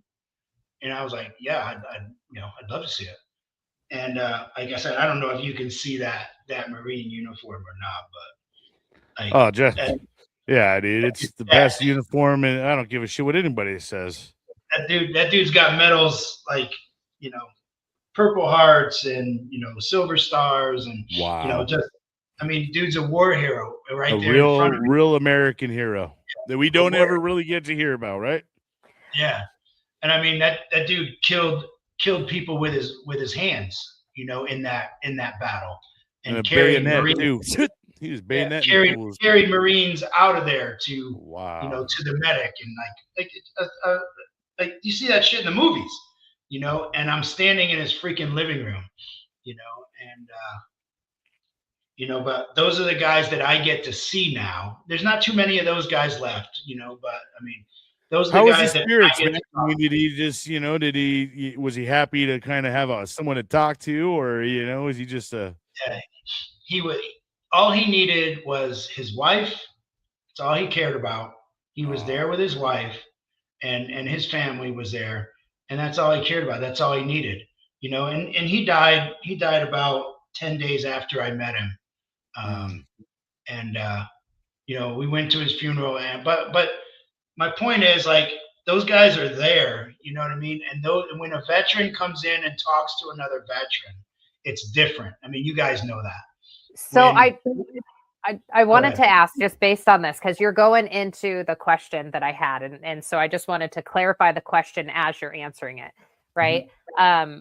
So I don't know how long you've been doing what you're doing with the in-home care and stuff like that, but 2 years. Okay. Mm-hmm. So my question was, because I like to kind of deconstruct some things, and we're kind of deconstructing your story, right? So you went these 20, 30 years without, really kind of processing what you have going on. And then you start working at this home health care, and then you start going into the American Legion, and then you go into the VA. And so you're like deconstructing this journey as you are, kind of processing through. So my question is, you've got a chicken and the egg thing going on. Okay. You're in there helping these veterans and seeing their story, being there for them. Was this also kind of the beginning stages of you seeing your story in these other veterans, and then getting into the Legion and then getting help? So kind of like, if you could talk about that. Stuff. It's not in the order you would think that it would go in, right? But yeah, I think especially with dealing with or talking with this psychologist, because he can see that, you know what I mean? Because he's way smarter than me, and he deals with, all he does is PTSD, right? That's all he works with for the VA. Yeah. So he sees it. He sees all of these little things like you're talking about. But yeah, they're all kind of connected, but they're all in a different order than what you would think they would be in. So when I go talk to these people like John Cole, and there's other ones too. Like there's I go down to the George Wallen VA home, and I talk to some people there. Yeah, it's all really like I'm helping them, but at the same time, they're helping me too. Like they're helping me have purpose in this job, which is completely different from firefighting, right? There's no adrenaline rush here. There's no, it's kind of just kind of laid back, but yeah, they're helping me as much as I'm helping them, so anytime. And I told my wife, because I was retired from the fire department for 4 years before she started this business, and the retirement was awesome. I loved it. I absolutely loved it. And I told her, we were walking out of a vet's house a couple months ago, and, he had the most awesome stories, and we sat there for 2.5 hours at a 1 hour appointment, just listening to this dude's stories. And when we were walking out of the home, and a lot of times we go together, because we just like to be together, and we can get more clients to sign up for the care that they need usually when we're together, than when we're apart. And I looked over at her and I said, when you can pay somebody to be a marketer, because I do a lot of marketing, I'm not giving this part up. I'm keeping the VA part. I'm keeping the vets. I'm gonna, I want to go into these homes. Like that was like we're late for all kinds of shit now because of this guy, but it was freaking awesome. It was like the best night, like 2.5 hours of just, and it was just like, all of a sudden it was like, oh my God, we've been here for 2.5 hours. We're so sorry. You know what I mean? But he was happy. We were happy. And, like, I don't know what that did for him, but I knew what it did for me. I hope by him telling stories, he got something out of it. He was happy about it, or, he got some kind of therapy out of it if he needed that. But I sure as hell did. I sure as hell got, I had an awesome night with him. It was awesome. So, well, Tim, all right. This is, I was just going to say, this has been so fantastic having you on here, kind of, talking about your experience that led you into the military, your experience in the military, firefighting, all of this stuff, recognizing that you had some trauma, but not really facing it for so many years, and then having these beautiful, I call them God moments and God dots.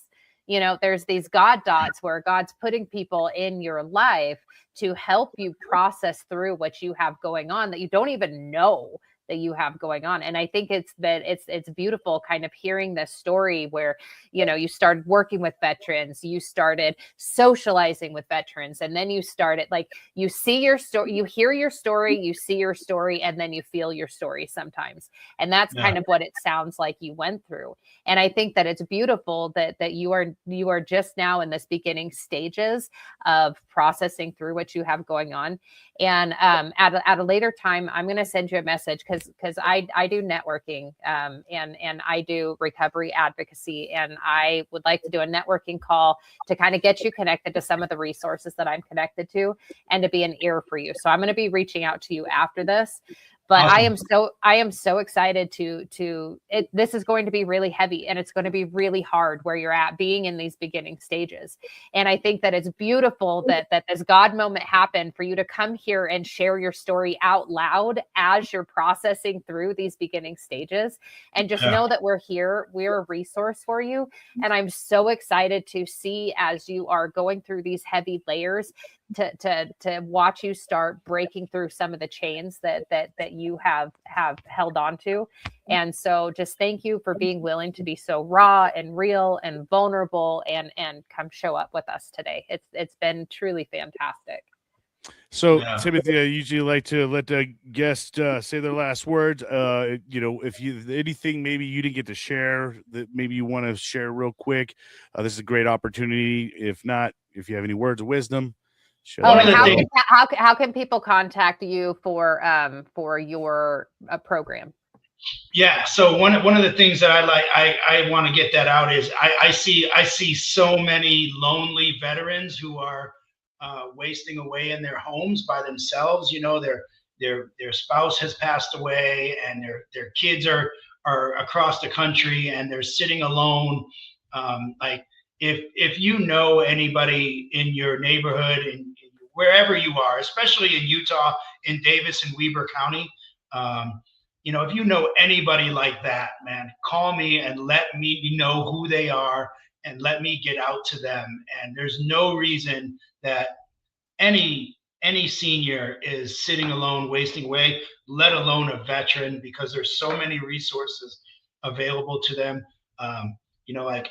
I deal with the VA on a daily basis. I know what they have to offer, and it's not the VA that you think it is from back in the day. The VA is pretty freaking awesome right now. There's some amazing people who just want to help. I know the social workers in Ogden are amazing. I'm sure the ones in South Jordan are amazing as well. I don't deal with them as much, but I deal with the ones in Ogden quite a bit. And I just know that they're amazing people. They want to help. And man, if you know anybody who is sitting alone, reach out to me. You can call me at 801-499-9993. And that's our main office number, and they can get a hold of me. And you just ask for Tim, or just ask for they gave me the name as Veteran Advocate. That's what my title is now. It's not marketer, it's Veteran Advocate. And I just want to advocate for as many veterans as I possibly can through this platform now, and we help a lot of veterans. We probably have 25 veterans as clients right now, who we give care to just about every day. And the VA pays for it. It is completely free to them. Doesn't cost them a freaking dime. That's outstanding. Outstanding. And there's some that we've provided 56 hours a week of care to.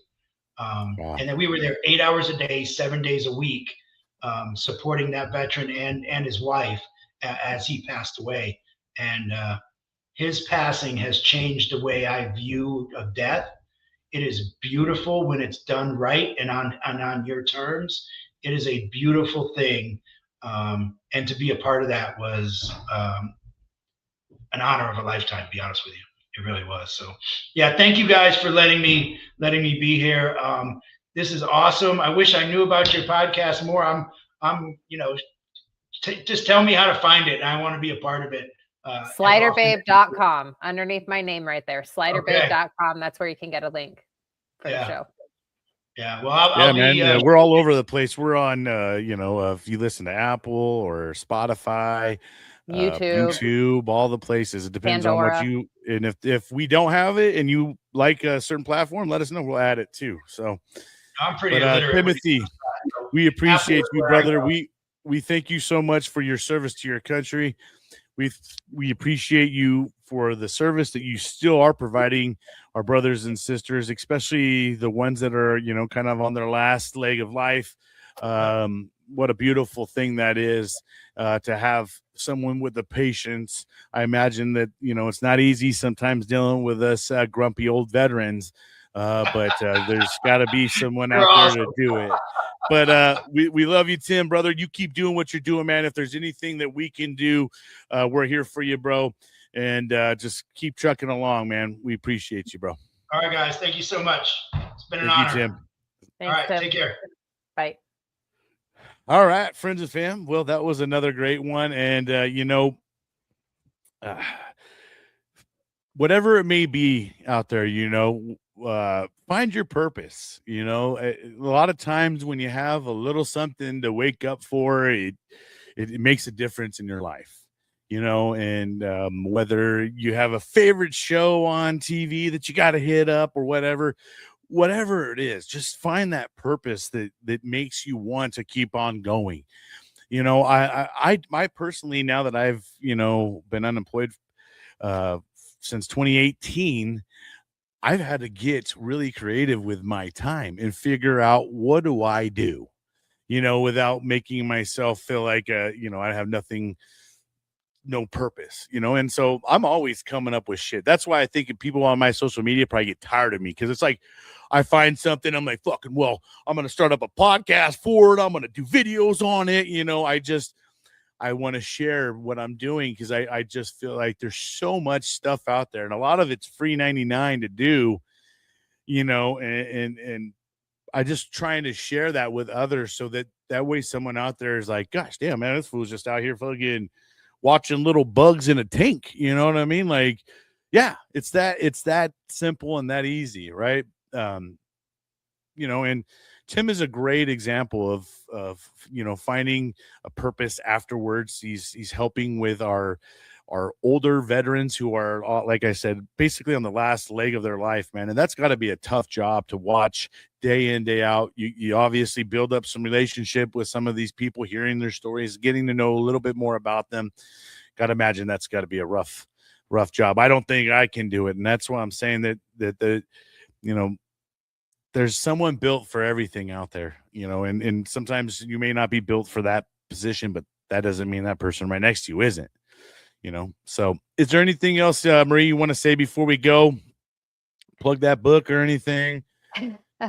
Well, I'm glad to be here. This was a really good, awesome interview. And yeah, I'll plug my book again. It's been a while. So my book, More Me Than I Used to Be, A Journey to Freedom. I'm working on my second book, but that one is available, sliderbabe.com, if you want to. Damn. So when's the second one coming out? Let's get a date out of her so we could don't have a date. Put her feet to the fire. No, there we go again.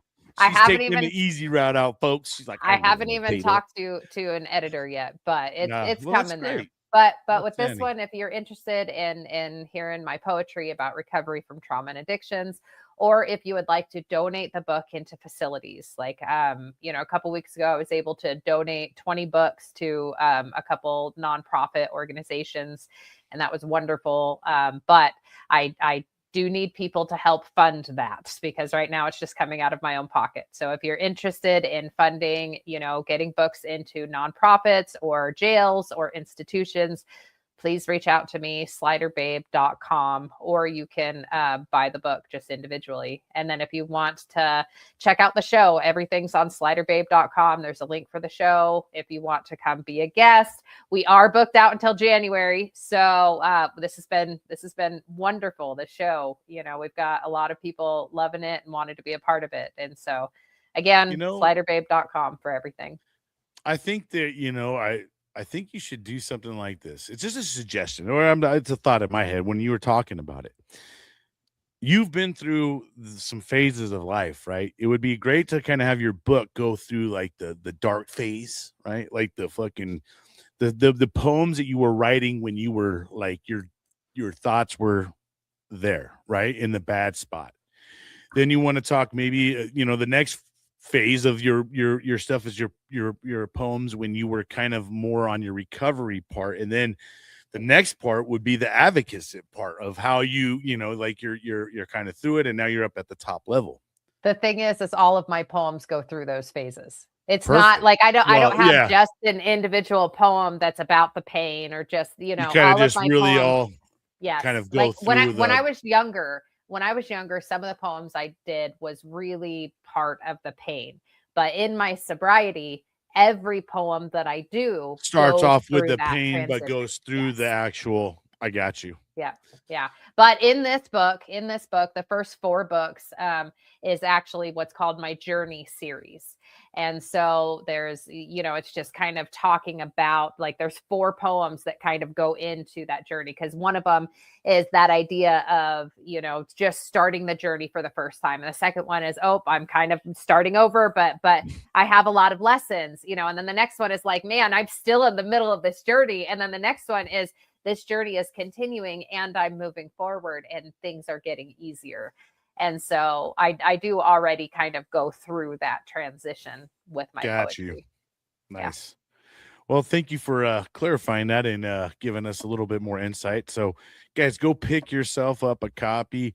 Help her get this book out, and we can get it out into people who need it. And there's someone out there that can definitely learn from her struggles, and sometimes when you hear it broken down in such a way, sometimes it really resonates with you. So, go check out Marie's book and give her some love and support. You could also And before we go to Bryan, why don't you plug a little bit about your other podcast as well? You haven't done that in a while. Yeah, and so I did start a other podcast called Divisive Measures, and it is on all the different platforms. Haven't moved it over to YouTube because I kind of kept that one audio and kind of kept my face off of it. I am struggling with that one and getting people to listen to it and get it traction. So I've kind of I'm not giving up on it. I just haven't been able to put as much emphasis on it because it's just not getting the traction. And I get it. It's one of those podcasts that it's bringing up things that there's people don't want to look at or see, right? I don't think that some people want to understand that our government or there's other people that play a big part in division, and it's sad. It's a hard realization. The realities that I've faced going through that, and nevertheless, I've learned a lot through it. So if there's nothing else, I've learned a ton by just sharing the different things that create division between you and I, and it's like if they can't get us with one label or one issue, they keep throwing out another. And if you guys don't look at it like, look at the Epstein files. Like they were so heavy and expose this and here they're the pedophile. Ain't nothing happening, right? It was literally it's a ploy to just make everybody on social media go absolutely crazy. You got the people that are the conspiracy theorists, the anti-conspiracy theorists. There's just so much there, and with the World Wide Web, it's a lot harder for us to get real information. There's AI that dupes us, everything. So I just try to go in and plug in as much facts as I can. And I really do have a lot of conversations with AI, and I try to get the facts. I don't try to go from a left or a right perspective or a blue or a red. I just purely say, this is the facts. If the shoe fits, then you're going to wear it. And that's all it is. It's just facts, not feelings. And I'm not, I myself had to learn how to, and when you start to learn this when you try to be an advocate, right? You learn a little bit more about diversity. And I talked about this on the show. You have to bring yourself down. And when you decide that you want to be like kind of in the middle, you got to get rid of some of those feelings that you may have had. Like I've been really to look at the good, bad, and ugly of everything. Right. With And sometimes when you're for a side, you get radicalized and you're quick to make excuses up for them or kind of like, oh, well, it's just this, we make excuses up for our parties and stuff like that, even though they might be doing some crazy things. So we get very tribalistic as human beings. And it's the point I've seen through this is literally it's now leading to death, right? And we've gotten so polar with it that it's so, and people are sitting there cheering on death of other Americans by when another American is getting assassinated or something because they didn't like the way they talked, they didn't like their views and everything. We cannot get to a country where we are like that. We cannot kill each other because and differences of opinions or way we want to talk about what we want to talk to. Marie and I did not go fight for this country for that kind of shit to happen, right? So, that's all. I mean, I know I'm getting a little long-winded because I am very passionate about the topic division, because once you get into it and you kind of allow yourself to go more from a bird's eye view and drop your fucking team hat or whatever you're on, and you look more up here, it's wild. It is wild. And then you start being a little disgusted with the people you used to support at one point in time too, because now you're looking at from a different islands. You're not inside there with everybody like, yeah, son of a, when you go up here, you're out of that. Right. And you're like, whoa, these fools are sitting here cheering for that kind of shit. What the fuck? So Divisive Measures. If you guys want to go check it out, it's, I think I got about 20 so episodes on there so far. I go anywhere from talking about AI to some of the current events that had happened, assassination attempts, things like that, and really trying to get down to the players that are actually funding division by our social media platforms. So, all right. Well, thanks for making me go long-winded there. But it's something you're passionate about. You asked me about something I'm passionate about. I'll ask you about yours. So absolutely, yeah. I thank you. And once again, Marie, I always appreciate you, and I'm sorry that you're going through some shit. And like I said, I'm here for you. And I know I'm in California, so I'm not like right there for you, but I'm always a phone call away or a text away, whatever it may be. But anyhow, I hope everybody else out there is doing amazing. Remember, if you're struggling, there's always the 988 press 1 for you veterans. And this crisis lifeline isn't specific to veterans. It's just there is a number that a veteran can push, and it would probably put you in someone that can, more like help out you with your veteran issues. Yeah. It's people specifically trained to talk to veterans, or they are veterans themselves, or they are family members. And just mind you, right, when you're talking to this person, they are a volunteer. They're not a health physician. They're not a specialist. Maybe they have had some little bit of some training and stuff like that, but they're there more or less to kind of point you in the direction of, to get you in the right resources to get you where you need. So if you're thinking about killing yourself, they may put you in the direction of here's this number, and we're going to have someone come and check on you or type of stuff. But you can also call them if you are not at the point of suicide. Yeah. Suicidal ideation. You can contact them if you are just feeling in crisis, if you're feeling overwhelmed, and especially 2:00 in the morning, you have no one else to call, no one else to talk to, call the crisis line. They are super beneficial. I've called them many times. Maybe you're financially, broken right now, or, you hit something in your life. They can get you the resources to help you. I know I've had broken down vehicles, and they put me in touch with someone who came and literally put the credit card down and paid for my fucking automobile thing. So don't be afraid, guys. Sometimes you got to go out there before it's too late, right? And then it's really hard to get out of it. So don't allow yourself to fall into the pit that you can't get out of. But we love everybody out there. We hope you're doing amazing. Don't let the day kick your ass. Make sure you're out there kicking it, and we'll see you guys on the next one. Have a good one. Bye. Thank you for watching. Please like and subscribe.